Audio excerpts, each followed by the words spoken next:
The reason why I took that jewel out, it's a good ½ inch taller than the glass next to it. It's a high peak dichroic glass jewel that I make,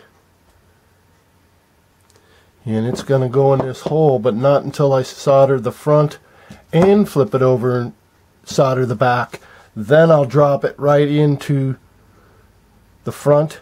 Once the back and front's been soldered, I'll put this back into the hole and then solder it, because it's so high peak that I'm not going to be able to turn that window over without the potential of it breaking. You definitely want to keep this in mind if you're using any high peak jewels. Unless you flip the panel over into an absorbative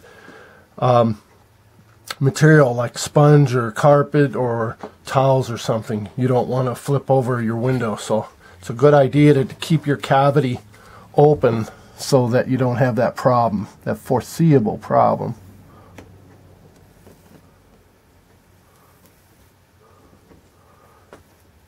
I don't like going over a window once it's been soldered. I'll futz with it every now and then. It's cold in my shop. It's only about 50 degrees out here, so I'm not getting a very good flow, but I'm working through it.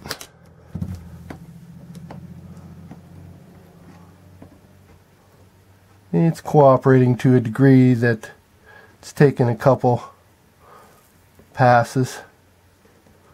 I like getting my lines nice and high peaked, no flat spots. You don't see flat spots in lead, and copper foil is made to replicate lead. So you want to have your lines as consistent height. Anyway,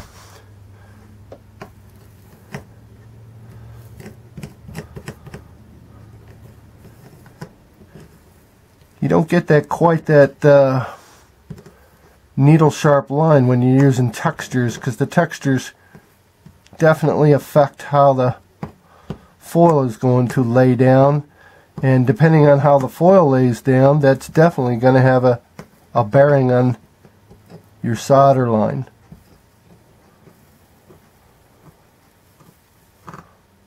What I mean by that?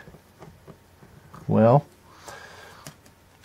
the more irregular the texture, the possibility of having an irregular line, because the foil goes in and out, raising and lower to conform over the ridges and the textures of the glass versus just regular glass.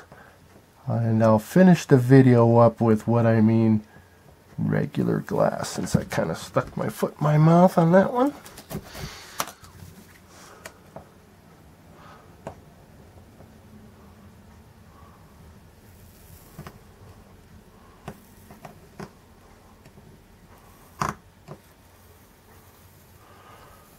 You're looking back on my videos, it's kind of strange seeing these, because up close it's just more accurate, because my eye gets to bend with all the angles.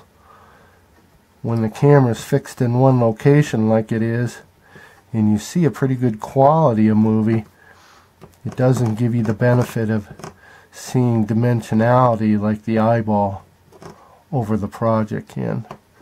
So I'm kind of meticulous. I like my lines, I like them perfect, and they look really good from above. That's what I'm saying. Maybe better than what the video is showing. Sometimes I look back at my videos and think, that's not that good. And then I see it in real life and there's a huge difference. Okay. Well, a little bit of soldering. Thanks for watching my videos, as always. Off to more videos later. Dichroic Glass Man. Bye-bye.